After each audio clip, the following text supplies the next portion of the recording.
जय हिंद। मैं संजय सिंह आप सभी को आप सबके YouTube channel Sanjay online student पर स्वागत करता हूं। दोस्तों, यह क्रॉन पब्लिकेशन का बुक है जिससे प्रैक्टिस सेट नंबर मैं 11th लाया हूं।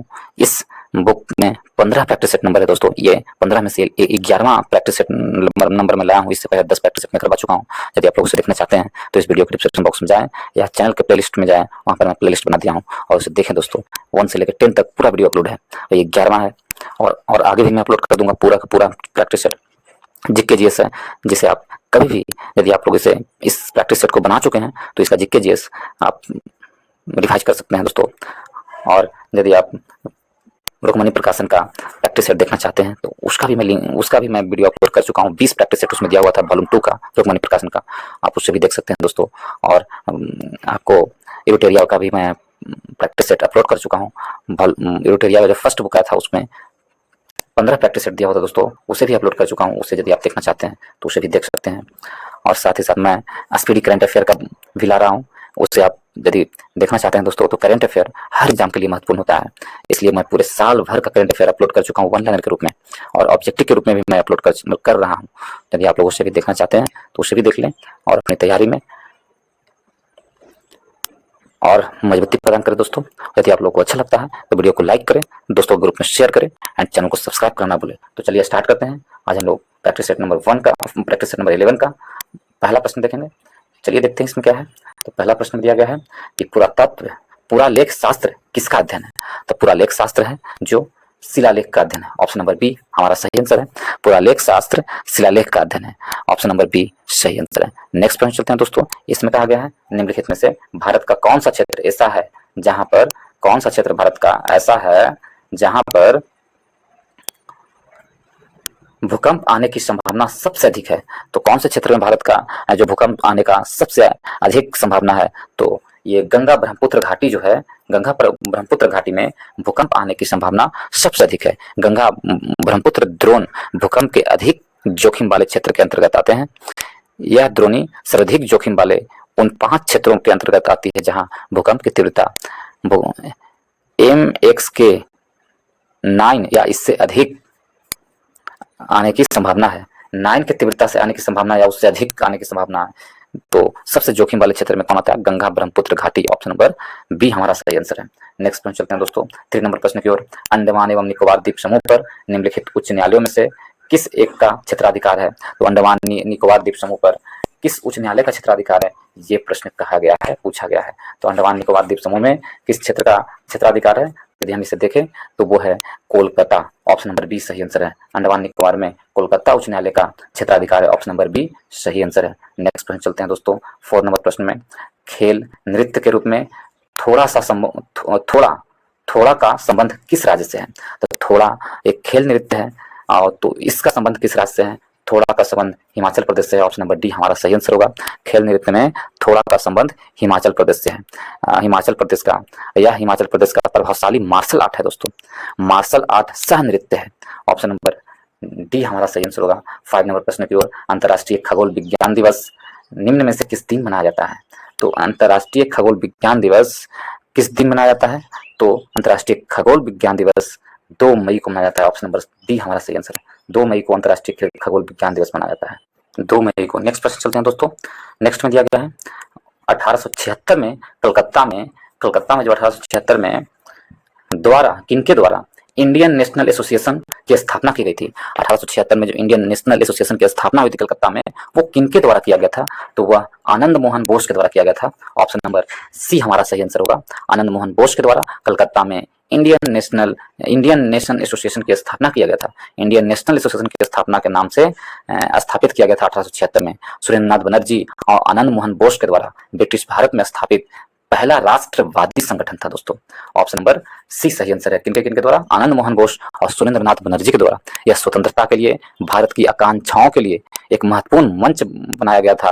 बाद में इसका विलय भारतीय राष्ट्रीय कांग्रेस में कर दिया गया था। तो ऑप्शन नंबर सी हमारा सही आंसर है। नेक्स्ट प्रश्न चलते हैं दोस्तों 7 नंबर प्रश्न की ओर। इसमें दिया गया है भारतीय इतिहास के संदर्भ में निम्नलिखित में से कौन सा भावी बुद्ध है जो संसार की रक्षा हेतु अवतरित होंगे। भावी बुद्ध कौन सा है जो संसार की रक्षा हेतु अवतरित होंगे, ऐसा माना जाता है? तो वो है भावी बुद्ध। वो कौन है? तो वो भावी बुद्ध है आपको मैत्रेय हैं जो भावी बुद्ध हैं, जो संसार की रक्षा है तो फिर से अवतरित होंगे। ऑप्शन नंबर सी हमारा सही आंसर है। बुद्ध जो बौद्ध दर्शन है, बौद्ध दर्शन के अनुसार यह स्पष्ट है, सृष्टि विभिन्न चक्रों में विभाजित है। यह स्पष्ट किया गया है कि सृष्टि विभिन्न चक्रों में विभाजित है। इसमें एक बुद्ध चक्र होता है तो दूसरा शून्य चक्र होता है। ठीक है, और इन दर्शन में बुद्ध के विभिन्न अवतारों के वर्णन देखने को मिलता है। दोस्तों, बुद्ध ने अपने 4 अवतार में अभी तक उपदेश दिए हैं। बुद्ध के विभिन्न अवतार हैं कंकरछंदर, कंचंदा, कनक मुनि, कश्यप, शाक्य मुनि, मैत्रेय। आने वाला बुद्ध कौन है? मैत्रेय हैं जो आने वाला बुद्ध है। ऑप्शन नंबर सी हमारा सही आंसर है। 8 नंबर प्रश्न में महाराजा रंजीत सिंह के राज्य की राजधानी थी, तो महाराजा रंजीत सिंह के राज्य की राजधानी लाहौर थी। ऑप्शन नंबर सी हमारा सही आंसर है। राजा रंजीत सिंह ने जमान शाह की अनुमति से 1799 ईस्वी में लाहौर पर कब्जा किया और उसे अपनी राजनीतिक राजधानी बनाया। इस विजय के परिणाम स्वरूप रंजीत सिंह की प्रतिष्ठा में काफी वृद्धि हुई और 1805 ईस्वी में भंगी मिसल से अमृतसर छीन लिया और उसने अपनी धार्मिक राजधानी बनाया। अमृतसर को महाराजा रंजीत सिंह ने कौन सी बनाया था? तो धार्मिक राजधानी अमृतसर को बनाए थे और राजनीतिक राजधानी लाहौर को। तो ऑप्शन नंबर सी हमारा सही आंसर होगा। महाराजा रंजीत सिंह की राज्य की राजधानी कौन सी थी? तो लाहौर थी। ऑप्शन नंबर सी हमारा सही आंसर है। नेक्स्ट प्रश्न चलते हैं दोस्तों। इसमें दिया गया है हीराकुंड बांध। हीराकुंड बांध जो है, हीराकुंड बांध किस नदी के किनारे स्थित है? यह प्रश्न कहा गया है।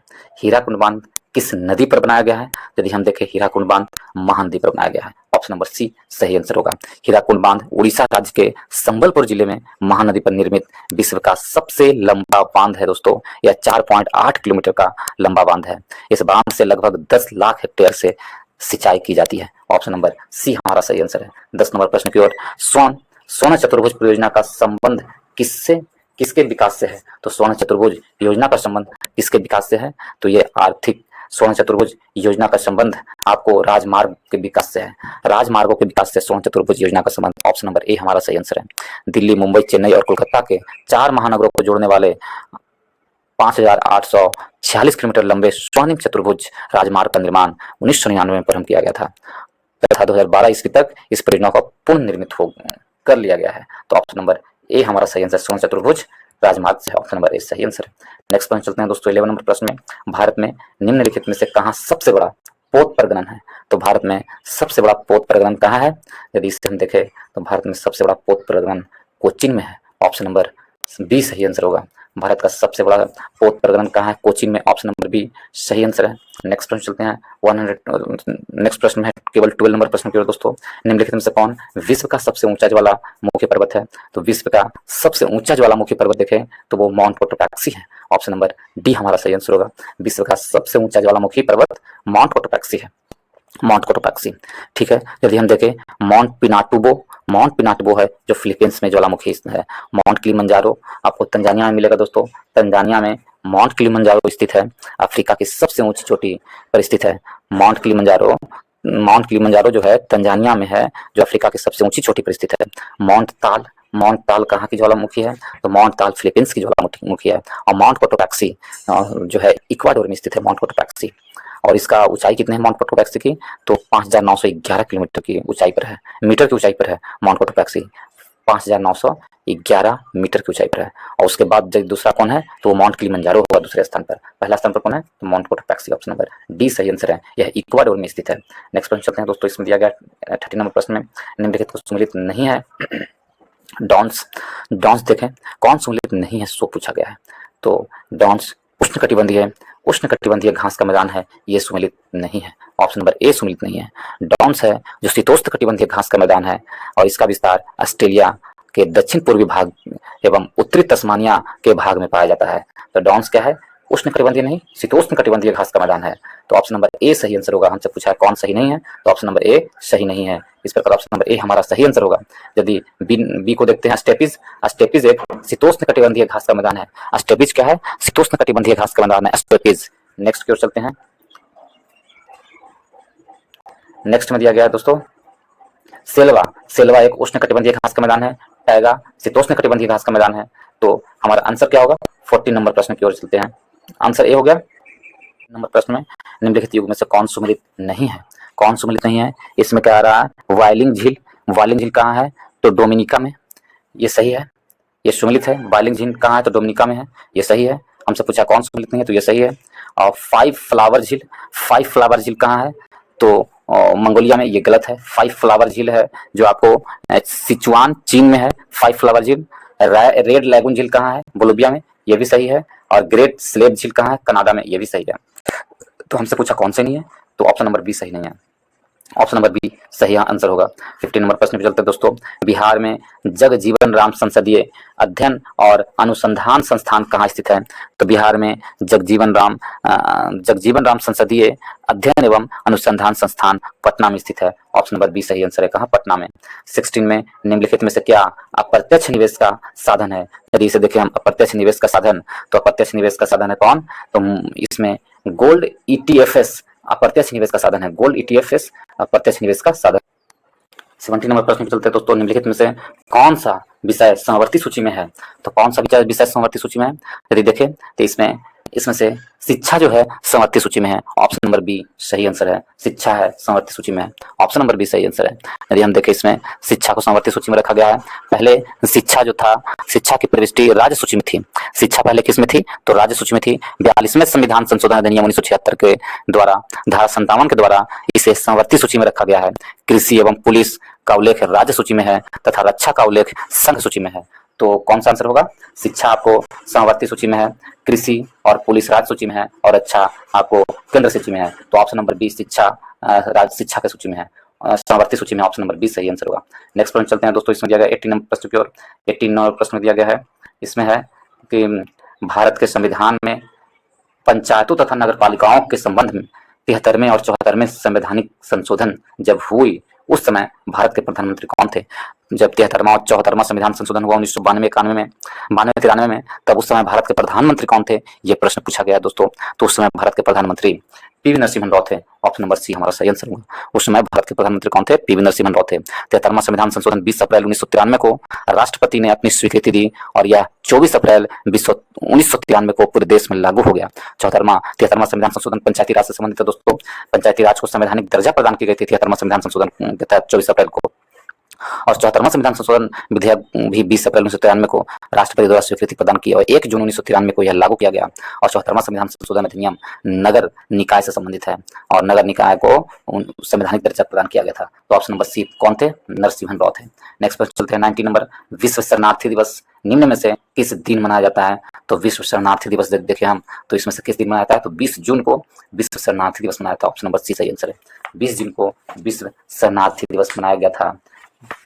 विश्व शरणार्थी दिवस 20 जून को मनाया जाता है। ऑप्शन नंबर सी सही आंसर है। नेक्स्ट प्रश्न चलते हैं दोस्तों। इसमें दिया गया है, नेक्स्ट में इसमें है कि निम्नलिखित में से किसने बिहार की पहली महिला डीएफओ के रूप में पदभार ग्रहण किया है? तो बिहार की पहली महिला डीएफओ के रूप में पदभार की ग्रहण किया है कौन? रुचि सिंह। ऑप्शन नंबर बी हमारा सही आंसर होगा, रुचि सिंह ने पदभार ग्रहण किया है। नेक्स्ट प्रश्न चलते हैं दोस्तों। ताओवाद दर्शन और धार्मिक आस्था की एक प्राचीन परंपरा है जो निम्नलिखित में से किससे गहरे रूप से जुड़ी हुई है? ताओवाद दर्शन और धार्मिक आस्था की एक प्राचीन परंपरा है जो किससे जुड़ी हुई है? चीन प्रथा और विश्व दृष्टि से जुड़ी हुई है। चीन की एक प्रथा है और यह विश्व की दृष्टि से जुड़ी हुई है। ऑप्शन नंबर बी हमारा सही आंसर होगा। नेक्स्ट प्रश्न चलते हैं दोस्तों। बंगाल के प्रथम गवर्नर जनरल कौन थे? यदि इसे देखें तो बंगाल के प्रथम गवर्नर जनरल वॉरेन हेस्टिंग थे। बंगाल के प्रथम गवर्नर जनरल कहा जा रहा है तो कौन थे? Warren Hastings. यदि आपसे बंगाल के गवर्नर पूछे तो रॉबर्ट क्लाइव थे पहला गवर्नर। यदि आपको वही बंगाल के गवर्नर जनरल पूछ लिया जाए तो वॉरेन हेस्टिंग को बंगाल के पहला गवर्नर जनरल बनाया गया था। और 28 अप्रैल 1772 को 20 अक्टूबर से 1774 ईस्वी तक फोर्ट विलियम बंगाल प्रेसिडेंसी के प्रथम गवर्नर थे। यदि हम देखें 1774 ईस्वी में बंगाल का प्रथम गवर्नर जनरल के नियुक्त किया गया, वह भारत के प्रथम गवर्नर जनरल भी बने। यदि आपसे पूछ लिया जाए भारत के प्रथम गवर्नर जनरल कौन बने, तो भारत के प्रथम गवर्नर जनरल विलियम बेंटिंग बने। भारत के प्रथम गवर्नर जनरल विलियम बेंटिंग। और बंगाल के प्रथम गवर्नर जनरल कौन थे? तो वो थे Warren Hastings. Option number C हमारा सही आंसर है। 23 में चलते हैं। सह्याद्री पर्वत श्रृंखला का अन्य नाम क्या है? सह्याद्री पर्वत श्रृंखला का अन्य नाम क्या है? तो पश्चिमी घाट है। ऑप्शन नंबर सी हमारा सही आंसर है। पश्चिमी घाट के नाम से जाना जाता है सह्याद्री पर्वत श्रृंखला को। सह्याद्री पर्वत श्रृंखला को क्या नाम से जानता है? पश्चिमी घाट के नाम से आता है। यह उत्तर में सतपुड़ा श्रेणी से लेकर के दक्षिण में महाराष्ट्र, गोवा, कर्नाटक के द्वारा केरल और तमिलनाडु में फैली हुई है। यह विश्व में जैव विविधता के 8 सबसे गर्म स्थलों में हॉटस्पॉट्स में से एक है। ऑप्शन नंबर सी हमारा सही आंसर है। नेक्स्ट पॉइंट चलते हैं दोस्तों, खाद्य एवं कृषि संगठन का मुख्यालय कहाँ है? यदि हम इसे देखें, खाद्य एवं कृषि संग्रहालय का मुख्यालय यदि देखें तो वो रोम में है। ऑप्शन नंबर ए हमारा सही आंसर है। खाद्य एवं कृषि संग्रहालय का मुख्यालय रोम में है। ऑप्शन नंबर ए सही आंसर है, रोम में। नेक्स्ट पॉइंट चलते हैं दोस्तों, इसमें दिया गया है नंदा देवी चोटी अवस्थित है। तो नंदा देवी चोटी कहाँ अवस्थित है? यदि इसे देखें तो नंदा देवी चोटी उत्तराखंड में अवस्थित है। ऑप्शन नंबर सी हमारा सही आंसर है। नंदा देवी कहाँ है? उत्तराखंड में। ऑप्शन नंबर सी सही आंसर है। नंदा देवी उत्तराखंड के चमोली जिले में स्थित है। पश्चिम ऋषि गंगा घाटी और पूर्व में गौरी गंगा घाटी के बीच स्थित है। इससे आसपास क्षेत्र में विस्तृत नंदा देवी राष्ट्रीय उद्यान, जो 1988 में यूनेस्को के द्वारा विश्व धरोहर स्थल में घोषित किया गया है। नंदा देवी राष्ट्रीय उद्यान भी उत्तराखंड में स्थित है। नेक्स्ट प्रश्न चलते हैं दोस्तों, 26 में निम्नलिखित में से कौन सा देश इच्छा मृत्यु को कानूनी बनाने का वाला विश्व का प्रथम देश बना है? इच्छा मृत्यु को कानूनी बनाने वाला विश्व का प्रथम देश कौन बन गया है? तो विश्व का प्रथम देश बन गया है नीदरलैंड। इच्छा मृत्यु को कानूनी अधिकार बनाने वाला प्रथम देश बना है नीदरलैंड। ऑप्शन नंबर बी हमारा सही आंसर है। कौन बना है? नीदरलैंड। ऑप्शन नंबर बी सही आंसर है। नीदरलैंड 8 नवंबर 2000 में इच्छा मृत्यु 2000 को सुख मृत्यु या इच्छा मृत्यु को औपचारिक रूप से वैधता प्रदान करने वाला विश्व का पहला देश बना था 2000 ईस्वी में ही। नेक्स्ट पॉइंट चलते हैं दोस्तों, इसमें दिया गया है बुद्ध जो कौशाम्बी किसके राज्य काल में आए थे? बुद्ध जो थे, जो कौशाम्बी गए थे, वो किसके राज्य काल में गए थे? तो महात्मा बुद्ध ने उज्जैन के कार्यकाल में कौशाम्बी गए थे। उज्जैन के कार्यकाल में। ऑप्शन नंबर बी सही आंसर होगा। ऑप्शन नंबर बी सही आंसर होगा, उज्जैन के कार्यकाल में गए थे। ठीक है। और नेक्स्ट प्रश्न चलते हैं दोस्तों, 28 में रंजीत सिंह ने सुप्रसिद्ध कोहिनूर हीरा प्राप्त किया था। तो रंजीत सिंह ने सुप्रसिद्ध हीरा जो है किससे प्राप्त किया था? रंजीत सिंह ने सुप्रसिद्ध हीरा शाह सुजा से प्राप्त किया था। ऑप्शन नंबर ए सही आंसर होगा, शाह सुजा से।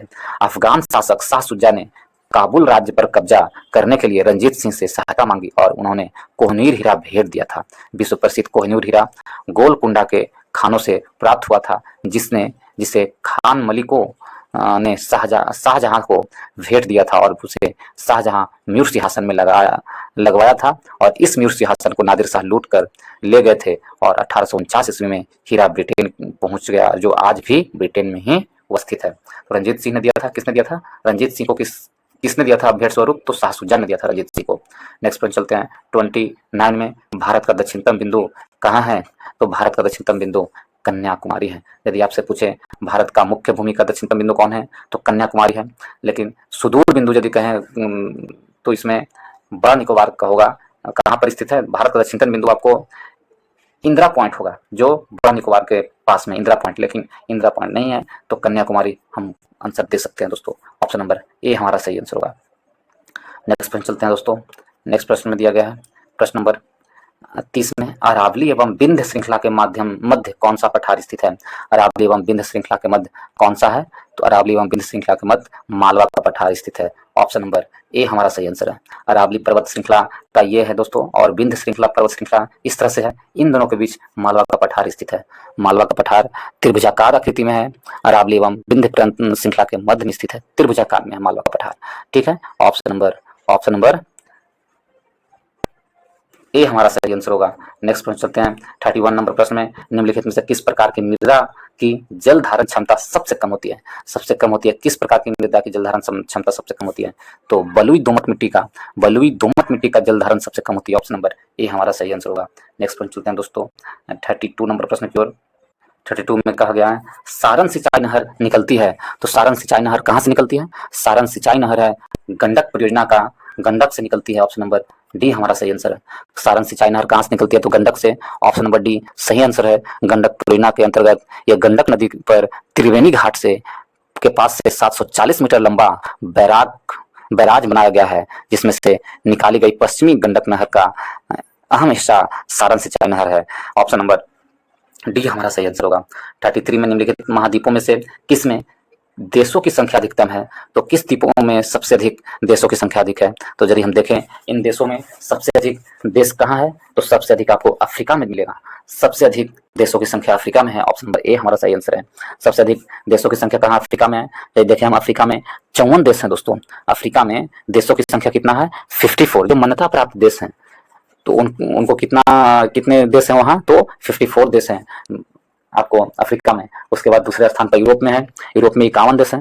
यूरोप में कुल पहला स्थान पर यह है 54 देश। उसके बाद यूरोप में कितने देशों की संख्या है, तो 51 देशों की संख्या है 54 में। एशिया में देशों की संख्या देखें तो कितना है, एशिया महादेश में तो 48 देश हैं, एशिया में 48 हैं। यूरोप में देखें, उत्तरी अमेरिका में देखें तो उत्तरी अमेरिका में देशों की संख्या 23 है, और दक्षिणी अमेरिका में देशों की संख्या 14 है। दक्षिणी अमेरिका में 14 है, ऑस्ट्रेलिया में भी देशों की संख्या 14 है। सबसे अधिक कहाँ है, अफ्रीका में। ऑप्शन नंबर ए सही आंसर है। नेक्स्ट पॉइंट चलते हैं 34 में, निम्नलिखित में से कौन सा देश भौगोलिक क्षेत्र की दृष्टि से सीमा रहित सबसे बड़ा देश है। भौगोलिक क्षेत्र की दृष्टि से सीमा रहित सबसे बड़ा देश कौन सा है, सीमा रहित सबसे बड़ा देश है, उसमें कोई सीमा नहीं है, किसी के साथ कोई सीमा नहीं बनाता है, तो वो कौन सा देश है, जापान है। जापान है जो सीमा रहित देश है, सबसे बड़ा देश। इन चारों में से ऑप्शन नंबर सी सही आंसर है, यदि ऑप्शन नंबर सी सही आंसर है। नेक्स्ट पॉइंट चलते हैं दोस्तों, इसमें डी नंबर 35 नंबर प्रश्न की ओर। विक्टोरिया जलप्रपात किस नदी से संबंधित है, तो विक्टोरिया जलप्रपात जाम्बेजी नदी से संबंधित है। ऑप्शन नंबर डी हमारा सही आंसर होगा।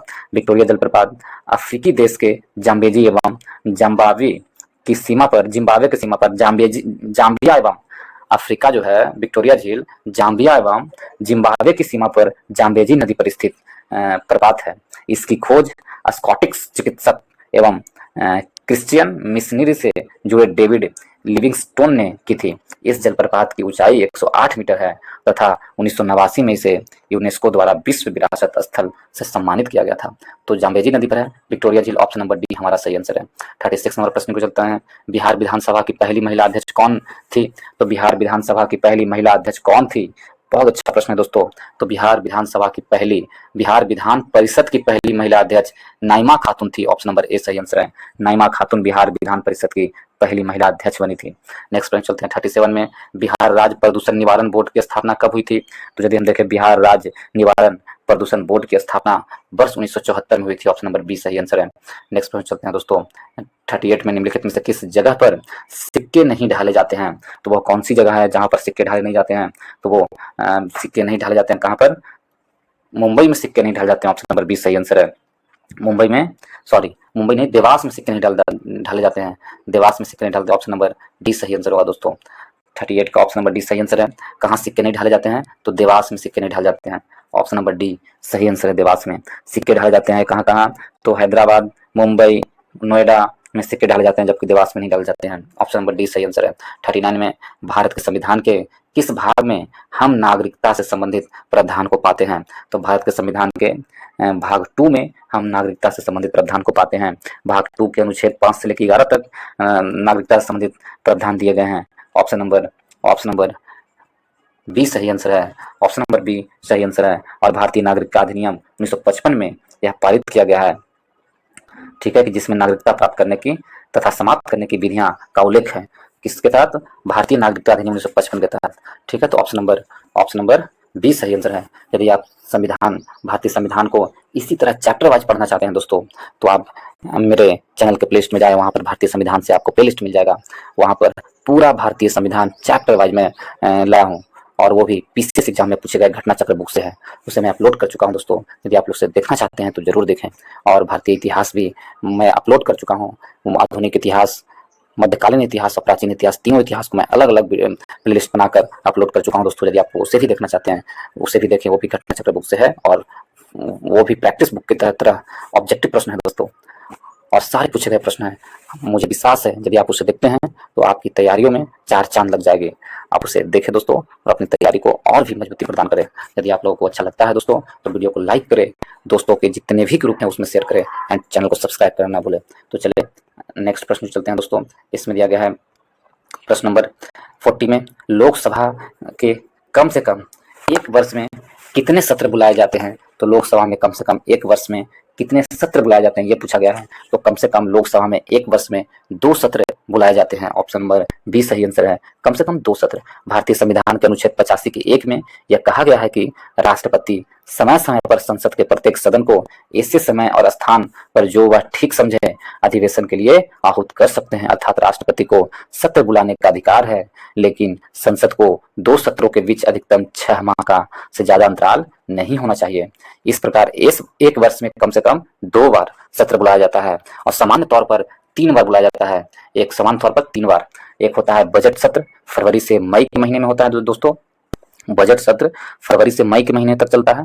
उसके बाद मानसून सत्र होता है, जुलाई से सितंबर के महीने में चलता है, जुलाई से सितंबर तक मानसून सत्र। उसके बाद शीतकालीन सत्र होता है, नवंबर से दिसंबर तक शीतकालीन सत्र होता है। तो सामान्य तौर पर 3, लेकिन कम से कम 2 होना चाहिए। ऑप्शन नंबर बी हमारा सही आंसर है। 41 नंबर, राष्ट्रपति शासन अधिकतम लगाया जा सकता है। यदि हम देखें राष्ट्रपति शासन अधिकतम कितने दिन या कितने वर्ष तक लगाया जा सकता है, तो राष्ट्रपति शासन अधिकतम कितने, तो अधिकतम 3 वर्ष तक लगाया जा सकता है राष्ट्रपति शासन। राज्यों में राष्ट्रपति शासन अनुच्छेद 356 के तहत लगाया जाता है दोस्तों, 356 के तहत लगाया जाता है। अनुच्छेद 356 के 3 के अनुसार यदि संसद 2 मास के अंदर उसका अनुमोदन कर देती है तो वह 6 मास तक परिवर्तन में रहेगी, और इस प्रकार प्रत्येक संकल्प के द्वारा उद्घोषणा को 6 माह करके बढ़ाया जा सकता है, लेकिन यह अधिकतम 3 वर्ष तक ही लगाया जा सकता है। सर्वप्रथम 1951 में पंजाब में राष्ट्रपति शासन लागू किया गया था दोस्तों। कब? 1951 में सर्वप्रथम पंजाब में लागू किया गया था। ऑप्शन नंबर डी हमारा सही आंसर है। 42 नंबर प्रश्न की ओर, बिहार गौरव पुरस्कार की शुरुआत किस मुख्यमंत्री ने की थी? बिहार गौरव पुरस्कार की शुरुआत किस मुख्यमंत्री ने किया था? तो option number C, Nitish Kumar ने बिहार गौरव पुरस्कार की शुरुआत की थे। ऑप्शन नंबर सी हमारा सही आंसर है। नीतीश कुमार ने 2009 में यह पुरस्कार की घोषणा किए थे। ऑप्शन नंबर सी सही आंसर है। किसने शुरू किए थे? तो नीतीश कुमार ने। ऑप्शन नंबर सी हमारा सही आंसर है। नीतीश कुमार जी ने शुरू किए थे। ऑप्शन नंबर सी सही आंसर है। 43 नंबर प्रश्न की ओर, विश्व टूना दिवस कब मनाया जाता है? जब विश्व टूना दिवस एक प्रकार की मछली है दोस्तों। टूना क्या है? एक प्रकार की मछली है। तो विश्व टूना दिवस 2 मई को मनाया जाता है। ऑप्शन नंबर बी हमारा सही आंसर है। विश्व टूना दिवस पर्यावरण एवं विश्व के अर्थव्यवस्था के लिए टूना मछली के महत्व के बारे में जागरूकता बढ़ाने के लिए प्रतिवर्ष 2 मई को विश्व टूना दिवस मनाया जाता है। ऑप्शन नंबर बी सही आंसर है। 44 में, मतई समुदाय का संबंध किस राज्य से है? मतई समुदाय है जो किस राज्य की है? तो वो मणिपुर के राज्य की है मतई समुदाय। ऑप्शन नंबर सी हमारा सही आंसर है। मणिपुर राज्य से संबंधित है मतई समुदाय। यदि हम आपको मणिपुर के राजधानी बताएं तो कहाँ है दोस्तों? इम्फाल है। और मणिपुर के अभी मुख्यमंत्री एन बीरेन सिंह हैं। वहाँ के यदि हम राज्यपाल को देखें तो अनसुईया उइके हैं जो मणिपुर के राज्यपाल हैं। मणिपुर की स्थापना यदि आपसे पूछ लिया जाए, मणिपुर राज्य की स्थापना कब हुई थी? देखिए 1972 में, 21 जनवरी 1972 में मणिपुर राज्य की स्थापना हुई थी। और उस समय 3 राज्य की स्थापना हुई थी। एक था मणिपुर, एक त्रिपुरा और एक आपको मेघालय। ममित्री नाम से हमने बनाया था दोस्तों। ममित्री, म से मणिपुर, में से मेघालय और 30 से त्रिपुरा। ये तीनों राज्य की स्थापना वर्ष 1972 में की गई थी, 21 जनवरी 1972 में। तो मणिपुर की भी स्थापना 1972 में की गई थी। मणिपुर में विधानसभा सीटों की संख्या यदि हम देखें तो 60 है दोस्तों।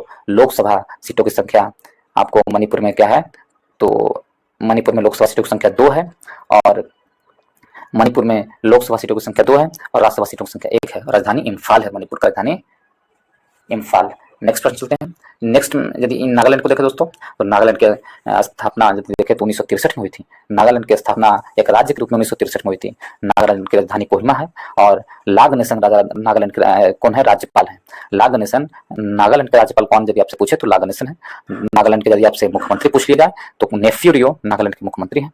और नागालैंड में विधानसभा सीटों की संख्या 60 है, लोकसभा सीटों की संख्या 1 है और राज्यसभा सीटों की संख्या भी 1 है नागालैंड में।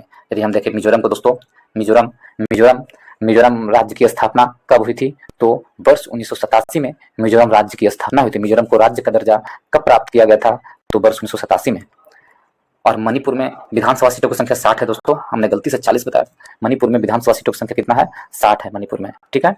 और यदि आपसे मिजोरम का पूछे, मिजोरम का विधानसभा सीटों की संख्या कितना है? तो 40 है मिजोरम में विधानसभा सीटों की संख्या। और वहाँ का यदि राजधानी पूछ ले तो आइजोल है मिजोरम का राजधानी। और मिजोरम में राज्यसभा सीटों की संख्या 1 है और लोकसभा सीटों की संख्या भी 1 है। मिजोरम के राज्यपाल यदि आपसे पूछे तो क्या बताइएगा? मिजोरम के राज्यपाल का कमेंट बॉक्स में कमेंट कीजिए कि मिजोरम के राज्यपाल कौन है। आप यदि मिजोरम के मुख्यमंत्री आपसे पूछ लिया जाए तो अभी मिजोरम के नए मुख्यमंत्री बनाए गए लाल दुहोमा है जो मिजोरम के नए राष्ट्रपति है। लाल दुहोमा जो है आपको मिजोरम के नए मुख्यमंत्री बनाए गए हैं। मिजोरम के नए मुख्यमंत्री के रूप में लाल दुहोमा को बनाया गया है। और मिजोरम राज्य की स्थापना 1987 में हुई थी दोस्तों। तो 1987 में 3 राज्यों की स्थापना हुई थी। वो अमिगो के नाम से मैं उसे बताया था दोस्तों। अमिगो, अ से अरुणाचल प्रदेश, मी से मिजोरम और गो से गोवा। यानी ये 3 राज्यों की स्थापना वर्ष 1987 में की गई थी। मिजोरम, अरुणाचल प्रदेश और गोवा तीनों की स्थापना वर्ष 1987 में की गई थी। यदि मिजोरम की आपसे राज्यपाल पूछा गया था तो कमेंट बॉक्स में बताइए, मैं इसे आंसर बताता हूँ। मिजोरम के राज्यपाल कौन है? वो कंभमपति हरिबाबू कंभमपति है मिजोरम के राज्यपाल। अरुणाचल प्रदेश को देखते हैं दोस्तों। अरुणाचल प्रदेश, तो अरुणाचल प्रदेश के राजधानी कहाँ है? ईटानगर। और अरुणाचल प्रदेश के अभी जस्ट हमने बताया कि इसकी भी स्थापना हुई थी 1987 में, अमिगो में आ जाता है ये भी। और अरुणाचल प्रदेश के राज्यपाल यदि आपसे पूछे तो वो कौन है? केटी परनाइक है जो अरुणाचल प्रदेश के राज्यपाल है। अरुणाचल प्रदेश के मुख्यमंत्री के बारे में आप बताइए कौन है, उसका आंसर आप बताइए। अरुणाचल प्रदेश के मुख्यमंत्री कौन है? ठीक है, तब तक मैं बताता हूँ कि अरुणाचल प्रदेश में विधानसभा सीटों की संख्या कितनी है। तो 60 है। लोकसभा सीटों की संख्या अरुणाचल प्रदेश में 2 है और राज्यसभा सीटों की संख्या अरुणाचल प्रदेश में 1 है।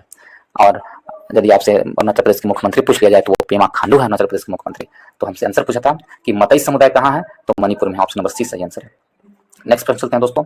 नेक्स्ट में दिया गया है, इसमें है कि किस राज्य सरकार ने नमो शेतकरी महासम्मान योजना शुरू किया है। तो किस राज्य सरकार ने नमो शेतकरी महासम्मान योजना शुरू किया है, यह प्रश्न पूछा गया है। कौन सी राज्य सरकार ने शुरू किया है दोस्तों? तो 45 नंबर प्रश्न को देखें तो वो राज्य सरकार कौन है?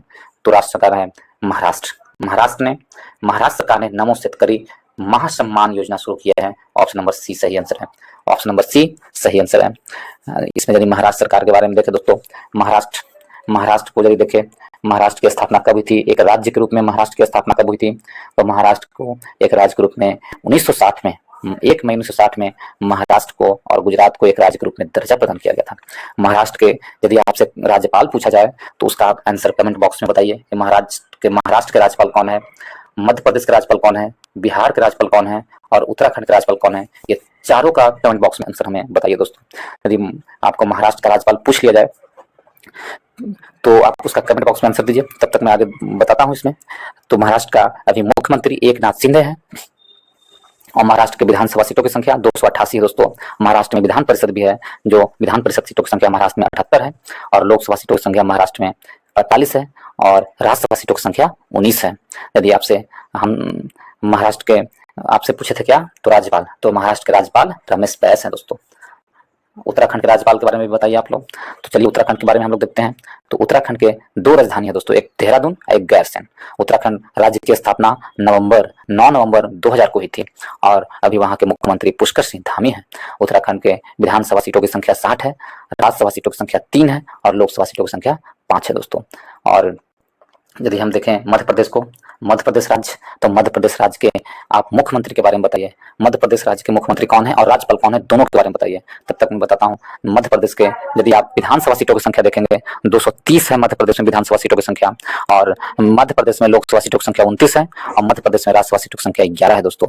मध्य प्रदेश में आप मुख्यमंत्री कौन है, तो मध्य प्रदेश में मुख्यमंत्री कौन है, तो वो है मध्य प्रदेश में यदि देखें हम तो मध्य प्रदेश में मुख्यमंत्री मोहनलाल यादव हैं। मध्य प्रदेश में मुख्यमंत्री कौन है, डॉक्टर मोहनलाल यादव। और मध्य प्रदेश के राज्यपाल मंगू भाई छगन भाई पटेल हैं। बिहार का देखें तो बिहार के मुख्यमंत्री नीतीश कुमार हैं। वहाँ के अभी राज्यपाल बिहार के राजेंद्र आर्लेकर हैं। राजेंद्र विश्वनाथ आर्लेकर कौन है, राज्यपाल है बिहार के। और बिहार राज्य की स्थापना 22 मार्च 1912 में हुई थी। यदि लोकसभा सीटों की संख्या बिहार में देखें तो 40 है दोस्तों, राज्यसभा सीटों की संख्या 16 है। बिहार में विधानसभा सीटों की संख्या 243 है और विधान परिषद भी बिहार में है जो 75 है। तो आप लोग सबको बता दिए हैं। उत्तराखंड के राज्यपाल के बारे में बताता हूँ दोस्तों। लेफ्टिनेंट जनरल गुरमीत सिंह उत्तराखंड के राज्यपाल हैं। तो मेरा आंसर क्या होगा, महाराष्ट्र। ऑप्शन नंबर सी हमारा सही आंसर होगा। नेक्स्ट प्रश्न चलते हैं 46 में। इसमें दिया गया है कि फ्रेंच ओपन पुरुष एकल का खिताब किसने जीता है। फ्रेंच ओपन पुरुष एकल का खिताब किसने जीता है, ये प्रश्न पूछा है दोस्तों। तो वर्ष 2023 का फ्रेंच ओपन पुरुष एकल का खिताब किसने जीता है। तो फ्रेंच ओपन का खिताब जीतने वाले कौन है 2023 में, तो वो है नोवाक जोकोविच। ऑप्शन नंबर सी हमारा सही आंसर है, नोवाक जोकोविच होंगे। फ्रेंच ओपन 2023 का पुरस्कार जीतने वाले कौन है, तो नोवाक जोकोविच, French Open. Option number C हमारा सही आंसर होगा। नोवाक जोकोविच कहाँ के, सर्बिया के नोवाक जोकोविच है दोस्तों। पुरुष एकल का जीते थे, किसे हराकर, कैस्पर रूड को हराकर। ठीक है। यदि आपसे विंबलडन ओपन पूछ लिया जाए तो विंबलडन ओपन के विजेता कौन है, तो विंबलडन ओपन के विजेता पुरुष एकल में कार्लोस अल्कराज है। कार्लोस अल्कराज विंबलडन ओपन के पुरुष एकल विजेता हैं और नोवाक जोकोविच को हराकर जीते थे। 2023 का विंबलडन ओपन का पुरुष विजेता कार्लोस अल्कराज हैं जो स्पेन के हैं। महिला एकल में यदि विंबलडन के बारे में पूछे तो मार्केटा बोद्रेसोवा चेक गणराज्य के हैं, और माद्रेसा मार्केटा बोद्रिसेवा है जो चेक गणराज्य के विंबलडन ओपन विजेता है। और उप विजेता कौन थी? ओन्स जेब्यूरे थे ट्यूनिसिया के विंबलडन में, जो 2023 में विंबलडन हुआ था।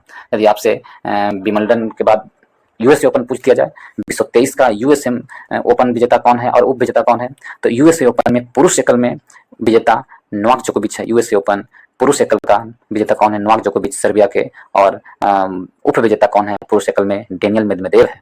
नोवाक जोकोविच ने डेनियल मेदवेदेव को 2023 का यूएसए ओपन खिताब जीते हैं। महिला एकल में किसने जीता है? तो कोको कॉफ, अमेरिका के जो कोको कॉफ है, यूएसए ओपन जीती है महिला एकल खिताब। और किसे हराकर? एरिना सेवलेंका को हराकर, बेलारूस की एरिना सेवलेंका को हराकर कोको कॉफ ने यूएसए ओपन 2023 जीती है। यदि आपसे ऑस्ट्रेलियन ओपन पूछ लिया जाए दोस्तों, 2024 का ऑस्ट्रेलियन ओपन किसने जीता है? तो 2024 का जो ऑस्ट्रेलियन ओपन हुआ है उसका विजेता पुरुष एकल में जेनिक सिनर है। जेनिक सिनर इटली के हैं जो पुरुष एकल ऑस्ट्रेलियन ओपन का विजेता है। और उप विजेता डेनियल मेदवेदेव है। रूस के डेनियल मेदवेदेव को जेनिक सिनर ने, जो इटली के हैं, हरा करके, डेनियल मेदवेदेव को हरा करके ऑस्ट्रेलियन ओपन 2024 का विजेता बने हैं पुरुष एकल में। महिला एकल में ऑस्ट्रेलियन ओपन का विजेता कौन है? एरिना सेवलेंका महिला एकल की विजेता है। एरिना सेवलेंका महिला एकल की विजेता बनी है ऑस्ट्रेलियन ओपन में। बेलारूस की है एरिना सेवलेंका। किसे हराई है? झेन किनवेन को, चीन की झेन किनबिन को हरा करके 2024 का ऑस्ट्रेलियन ओपन का विजेता महिला एकल में एरिना सेवलेंका बनी है। तो इस प्रकार मैं सारे ग्रैंड स्लैम को बता दिया दोस्तों। इसका आंसर ऑप्शन नंबर सी होगा। नेक्स्ट प्रश्न चलते हैं दोस्तों। इसमें दिया गया, नेक्स्ट में दिया गया है, नेक्स्ट प्रश्न है 47 में, स्क्वैश विश्व कप 2023 का खिताब किस देश ने जीता है? स्क्वैश विश्व कप 2023 का खिताब कौन सा देश ने जीता है? यह प्रश्न दिया गया है, तो वो मिस्र ने जीता है। ऑप्शन नंबर डी हमारा सही आंसर है। स्क्वैश 2023 का खिताब मिस्र ने जीता है। ऑप्शन नंबर डी सही आंसर है। नेक्स्ट प्रश्न चलते हैं 48 में, वनडे वर्ल्ड कप 2023 के शेड्यूल के मुताबिक फाइनल मैच भारत के किस स्टेडियम में खेला जाएगा? तो फाइनल मैच किस स्टेडियम में खेला जाएगा? खेला गया दोस्तों, तो वह नरेंद्र मोदी स्टेडियम अहमदाबाद में खेला गया है। ऑप्शन नंबर डी सही आंसर है। नरेंद्र मोदी स्टेडियम अहमदाबाद में, ऑप्शन नंबर डी सही आंसर है। नेक्स्ट प्रश्न चलते हैं दोस्तों।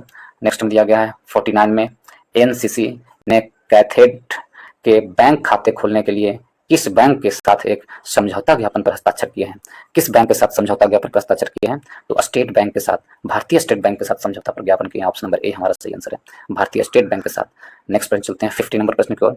आईआईटी दिल्ली किस शहर में अपना पहला ग्लोबल कैंपस खोलने जा रहा है? तो आईआईटी दिल्ली किस शहर में अपना पहला ग्लोबल कैंपस खोलने जा रहा है? तो अबू धाबी में। ऑप्शन नंबर डी हमारा सही आंसर है। आईआईटी दिल्ली अबू धाबी में पहला ग्लोबल कैंपस खोलने जा रहा है। ऑप्शन नंबर डी सही आंसर है। यदि आप लोगों को अच्छा लग रहा हो दोस्तों तो वीडियो को लाइक करें, दोस्तों के ग्रुप में शेयर जरूर करें दोस्तों, और चैनल को सब्सक्राइब कर लें। तो चलिए आगे देखते हैं हम लोग 51 नंबर प्रश्न की ओर। एम्पियर मापने की इकाई क्या है? तो एम्पियर मापने की इकाई क्या है? तो एम्पियर मापने की इकाई आपको विद्युत धारा से मापा जाता है। एम्पियर विद्युत धारा को मापा जाता है एम्पियर के रूप में। विद्युत धारा को मापते हैं एम्पियर के रूप में। एम्पियर बराबर होता है कूलाम बटा सेकंड। एम्पियर बराबर क्या होता है? कूलाम बटा सेकंड। ऑप्शन नंबर बी, विद्युत धारा को मापा जाता है एम्पियर के, विद्युत धारा को एम्पियर के रूप में मापा जाता है। 52 नंबर प्रश्न में, त्वरण ज्ञात करने की सही सूत्र क्या है? तो त्वरण ज्ञात करने के लिए सही सूत्र है भी ए बराबर v माइनस यू बटा टी। ए बराबर v माइनस यू बटा टी। वेग में परिवर्तन बटा समय अंतर होता है। ठीक है, वेग में परिवर्तन बटा समय अंतर। v क्या है? तो अंतिम वेग है, u प्रारंभिक वेग है, t समय है, a त्वरण है। ऑप्शन नंबर ए हमारा सही आंसर। नेक्स्ट प्रश्न चलते हैं दोस्तों। इसमें दिया गया है नेक्स्ट में 53 नंबर प्रश्न में, इसमें है पृथ्वी की चारों ओर परिक्रमा कर रहा कृत्रिम उपग्रह इसलिए पृथ्वी पर नीचे नहीं गिरता क्योंकि पृथ्वी का आकर्षण क्या है? तो इसलिए नहीं गिरता क्योंकि पृथ्वी का आकर्षण उसकी गति के लिए आवश्यक त्वरण प्रदान करती है। ऑप्शन नंबर डी हमारा सही आंसर है। उसकी गति के लिए आवश्यक त्वरण प्रदान करती है। ऑप्शन नंबर डी सही आंसर है। नेक्स्ट प्रश्न चलते हैं दोस्तों। इसमें दिया गया है 54 में, किसी वस्तु की त्रिविमीय प्रतिरूप को अंकित तथा पुनरावृत्ति करने की तकनीक का नाम है। तो किसी वस्तु के त्रिविमीय प्रतिरूप को अंकित तथा पुनरावृत्ति करने की तकनीक का नाम क्या दिया गया है? तो इसका नाम दिया गया है होलोग्राफी। ऑप्शन नंबर डी सही आंसर है। इसका नाम क्या है? होलोग्राफी है। ऑप्शन नंबर डी सही आंसर है। 55 में, एक समतल दर्पण की वक्रता त्रिज्या होती है। तो एक समतल दर्पण की वक्रता त्रिज्या क्या होती है? तो अनंत होती है। एक समतल दर्पण की वक्रता त्रिज्या अनंत होती है। ऑप्शन नंबर सी हमारा सही आंसर होगा, अनंत होती है। नेक्स्ट प्रश्न चलते हैं दोस्तों 56 में।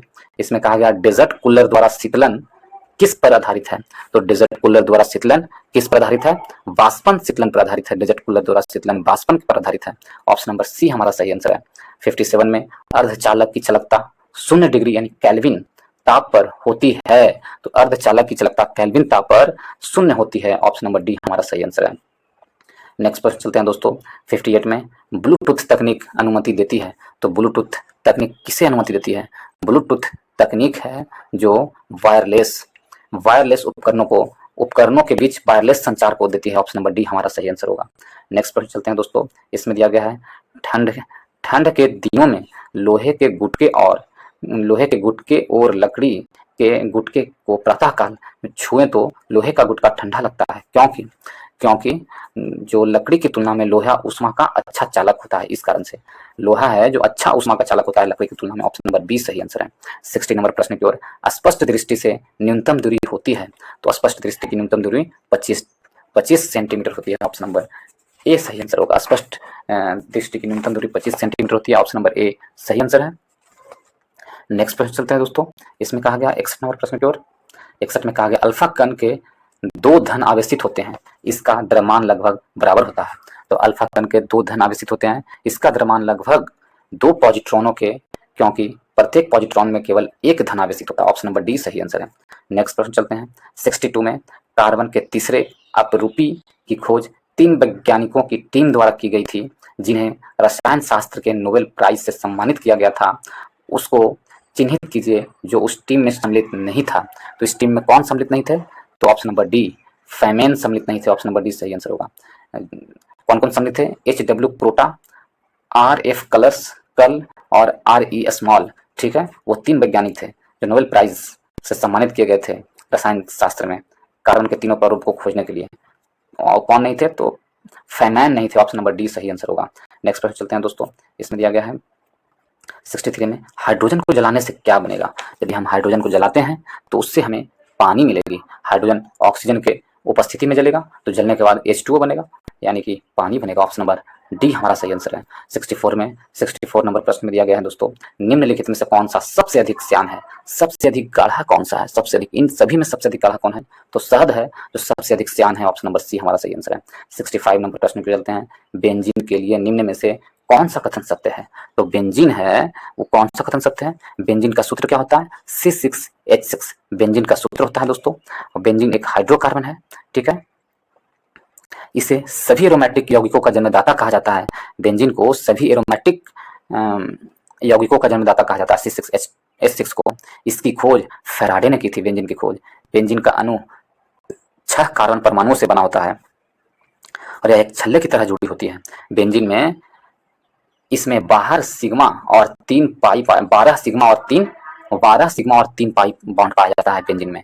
12 सिग्मा और 3 पाई बॉन्ड पाया जाता है बेंजीन में। ऑप्शन नंबर सी हमारा सही आंसर है। नेक्स्ट क्वेश्चन चलता है 66 में। प्राकृतिक रबर का बहुलक क्या है? तो प्राकृतिक रबर का बहुलक आइसोप्रीन प्राकृतिक रबर का बहुलक है दोस्तों। ऑप्शन नंबर बी सही आंसर है। प्राकृतिक रबर का बहुलक कौन है? आइसोप्रीन। ऑप्शन नंबर बी सही आंसर है। 67 में लिक्विड पेट्रोलियम गैस LPG के मुख्य अवयव हैं। तो LPG के मुख्य अवयव कौन है? तो इथेन, प्रोपेन और butane liquid petroleum gas LPG के मुख्य अध्ययन है। LPG के मुख्य अध्ययन कौन है? Ethane, propane, butane. Option number C सही आंसर है। इथेन, प्रोपेन, ब्यूटेन LPG के मुख्य अवयव हैं। 68 नंबर प्रश्न पर चलते हैं। इसमें दिया गया है भारत सरकार कृषि में नमी आलेपित यूरिया के उपयोग को क्यों प्रोत्साहित करती है? तो भारत सरकार कृषि में नमी आलेपित यूरिया को इसलिए प्रोत्साहित करती है कि नीम लेप मृदा में यूरिया के घुलने की दर को धीमा कर देती है। ऑप्शन नंबर बी हमारा सही आंसर है। ऑप्शन नंबर बी सही आंसर है। नेक्स्ट प्रश्न चलते हैं दोस्तों। 69 में निम्नलिखित में से कौन सा मृदा से संबंधित है? तो कौन है जो मृदा से संबंधित है? तो इडेपिक है। इडेफिक मृदा से संबंधित। ऑप्शन नंबर ए सही आंसर है। 70 नंबर प्रश्न पे चलते हैं। अम्ल वर्षा में कौन सा अम्ल उपस्थित होता है? तो अम्ल वर्षा में कौन सा अम्ल उपस्थित होता है? यदि हम इसे देखें तो अम्ल वर्षा में कौन सा होता है? तो नाइट्रिक अम्ल उपस्थित होता है। ऑप्शन नंबर सी हमारा सही आंसर है। नाइट्रिक अम्ल उपस्थित होता है अम्ल वर्षा में। 61 नंबर प्रश्न पे चलते हैं। विभिन्न संस्कृतियों के वैज्ञानिक विवरण के तुलनात्मक अध्ययन को कहते हैं। विभिन्न संस्कृतियों के वैज्ञानिक विवरण के तुलनात्मक अध्ययन को क्या कहा जाता है? तो उसे इथेनोलॉजी कहते हैं। ऑप्शन नंबर ए सही आंसर है। उसे इथेनोलॉजी कहते हैं। ऑप्शन नंबर ए सही आंसर है। 72 में निम्नलिखित में से किस जीव का रक्त सफेद होता है? तो कौन से जीव का रक्त सफेद होता है? तिलचट्टा, का रक्त सफेद होता है? ऑप्शन नंबर बी हमारा सही आंसर है। तिलचट्टा का रक्त सफेद होता है। 73 नंबर प्रश्न केवल निम्नलिखित में से कौन सा एक कीटहारी पादप है दोस्तों? तो कीटहारी पादप यानी कीटभक्षी पादप ऐसा कहेंगे। एक पौधा है जो कीट को खाता है, वो अपने नाइट्रोजन को प्राप्त करने के लिए कीट को खाता है। वो कौन सा पौधा है? तो वो घटपर्णी है जो कीट को खाता है। ऑप्शन नंबर बी सही आंसर है। 74 में जमी हुई झील के अंदर मछली जीवित रह सकती है क्योंकि जमा झील ऊपर से जम जाता है फिर भी मछली जीवित रहती है क्योंकि तलों के निकट पानी नहीं जमता है। ऊपर तो जमा हुआ रहता है लेकिन अंदर में पानी जमा हुआ नहीं रहता है, इस कारण से ऑप्शन नंबर सी हमारा सही आंसर है। 75 एवं लास्ट प्रश्न को चलते हैं दोस्तों। 75 में कहा गया निम्नलिखित में से किस या किनका उपयोग जैव उर्वरता के रूप में किया जाता है? तो जैव उर्वरता के रूप में किसका उपयोग किया जाता है? तो आपको एजोला और नील हरित शैवाल को जैव उर्वरता के रूप में उपयोग किया था। ऑप्शन नंबर बी सही आंसर है। एजोला और नील हरित शैवाल को ऑप्शन नंबर बी सही आंसर है। इसके साथ ही इस वीडियो को समाप्त करते हैं दोस्तों। यदि आप लोगों को अच्छा लगा हो तो वीडियो को लाइक करें, दोस्तों के ग्रुप में शेयर करें एंड चैनल को सब्सक्राइब करना ना भूलें। इस वीडियो को देखने के लिए बहुत बहुत धन्यवाद।